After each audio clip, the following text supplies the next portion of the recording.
Om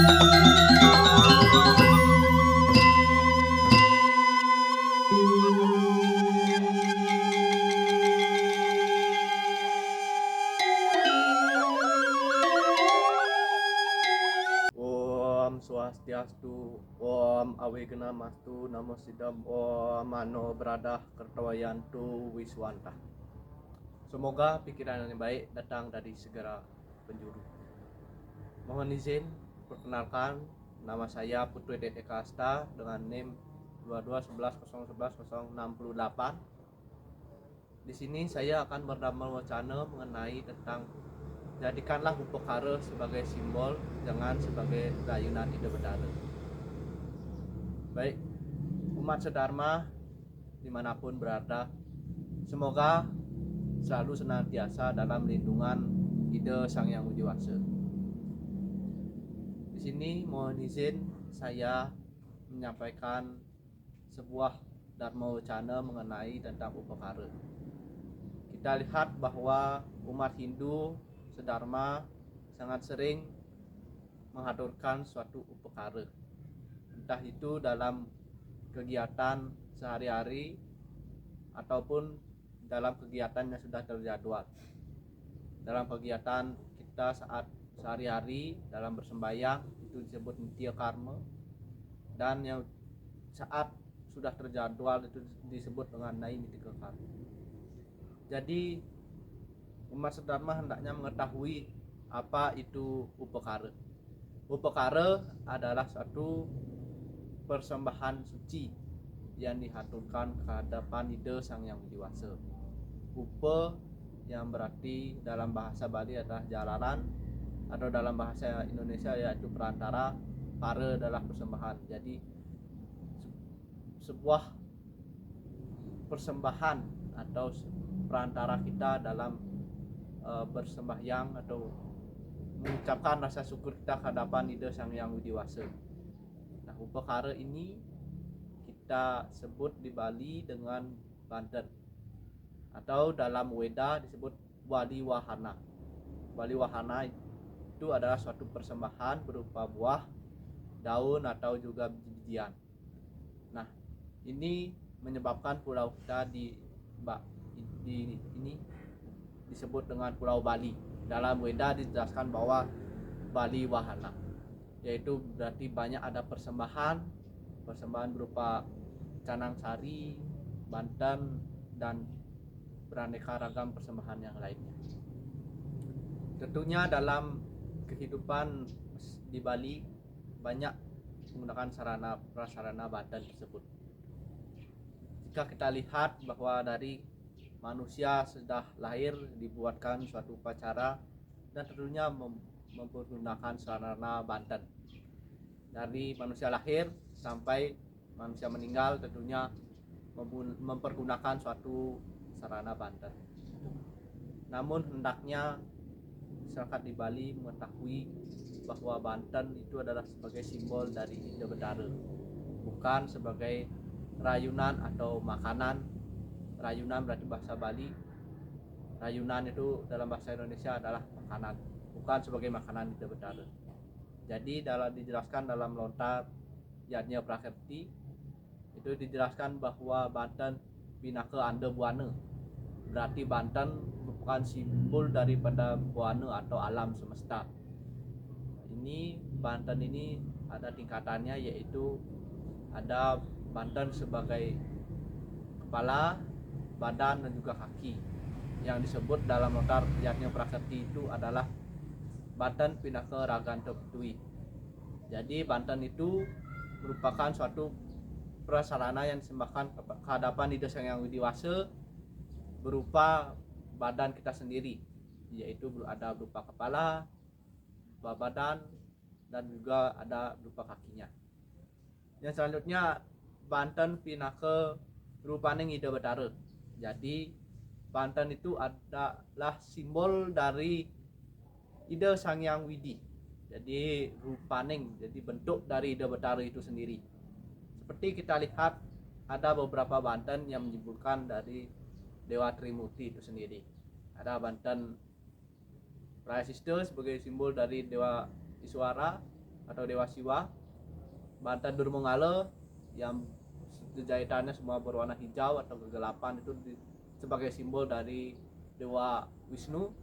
Dan juga Banten Bayokaon yang merupakan simbol dari Dewa Brahma dengan ciri jahitannya dengan menggunakan endong, daun endong yang berwarna merah. Jadi hendaknya umat Hindu mengetahui simbol-simbol itu. Nah, merujuk pada kitab Dharma Sastra bab 3 sloka 97 yang berbunyi Nayanti nawya kawyani narana wijanadam basmi utesu wipresu mahodatani datrabihi.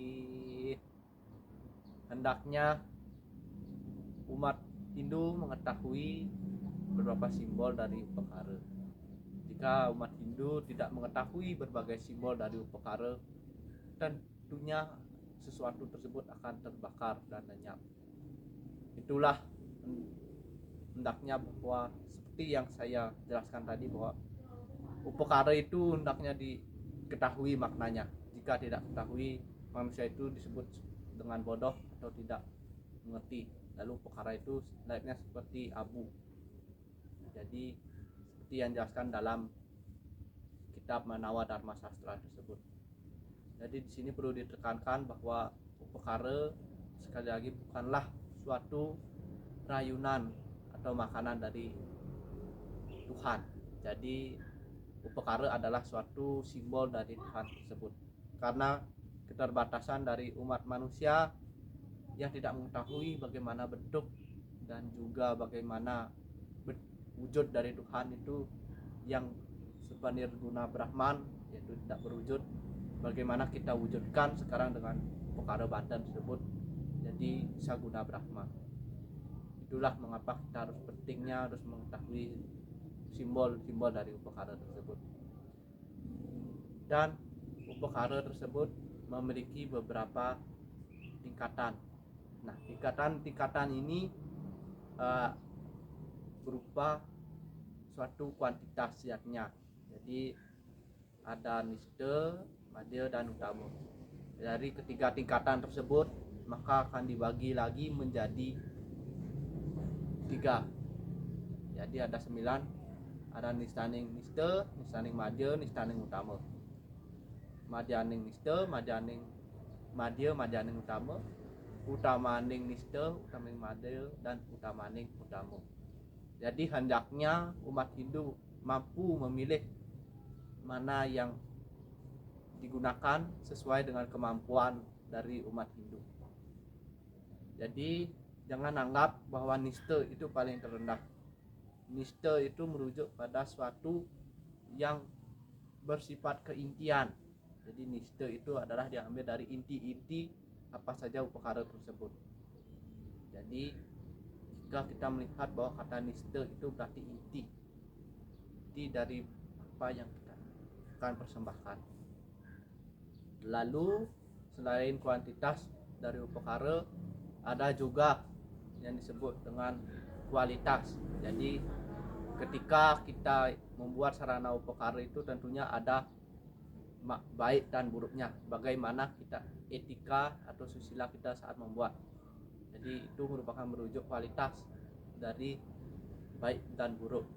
Kualitas ini sangat penting untuk diketahui bahwa upakara itu memiliki kualitas yang baik jika dalam proses pembuatannya dengan perilaku dan susila atau etika yang baik dan benar. Tidak dalam terasa terbebani ketika membuat sarana upakara tersebut. Sarana upakara tersebut hendaknya didasari oleh rasa tulus ikhlas. Dan inilah yang disebut dengan satu keyatnya, rasa tulus ikhlas kehadapan Ida Sang Yang Widi Wasa. Tidak berdasarkan rajas atau sifat aktif yang berlebih atau bersifat egois, bersifat mewah dan serba ingin melebihi Banten tersebut. Itu disebut dengan rajas atau sikap yang buruk. Jadi itulah kualitas dari pelaksanaan upekara atau persembahan. Dan dijelaskan juga dalam kitab Bhagawan Gita Adhyaya 9 sloka 26 disebutkan bahwa patram puspam palam toyam yome bhaktya praya jati dat aham bapa ritam dasanami praya dat manang, yang artinya barang siapa umat manusia yang mempersembahkan kepada aku sekutum bunga, buah-buahan, daun-daunan, seteguk air, akan aku terima dengan tulus jika umat tersebut mengaturkannya dengan tulus ikhlas. Jadi sesuai dengan apa yang dijelaskan dari Bhagawan Gita tersebut, hendaknya umat Hindu mempersembahkan suatu yatnya yang tulus ikhlas, walaupun yatnya tersebut dalam tingkatan yang terkecil atau niste, hendaknya harus tulus ikhlas. Nah, ini sudah sesuai dengan kitab Bhagawan Gita Adhyaya 9 sloka 26. Jadi saya tegaskan kembali bahwa upekara itu adalah suatu dari simbol dari ide Sang Hyang Widi Wasa. Kita mempersembahkan, tentunya kita tidak boleh mempersembahkan hanya buah-buahan saja, hanya daun-daunan saja, tanpa diolah atau dicampurkan rasa dari kita dan wujud dari ide Betara atau Tuhan atau dewa yang kita anggap suci. Jadi tentunya ini perlu diolah karena pikiran manusia sangat terbatas. Bagaimana wujud dari Tuhan tersebut, maka dengan sarana-sarana dari upekara atau Banten itu diwujudkan sebagai simbol dari Tuhan yang Maha Esa. Itu yang dapat saya jelaskan. Sekali lagi, pahami upekara itu sebagai simbol, jangan pahami sebagai rayunan atau makanan. Walaupun itu berupa makanan-makanan, namun itu merupakan sebagai simbol dari upekara. Jadi hendaknya umat Hindu mengetahui simbol-simbol tersebut. Apa simbol-simbol upekara berupa Banten tersebut. Jadi sekian Dharma Wacana yang dapat saya sampaikan. Mohon maaf jika ada salah kata. Tan hana wong swasta anulus, tidak ada manusia yang sempurna. Akhir kata saya aturkan para Santi. Om Santi Santi Santi Om.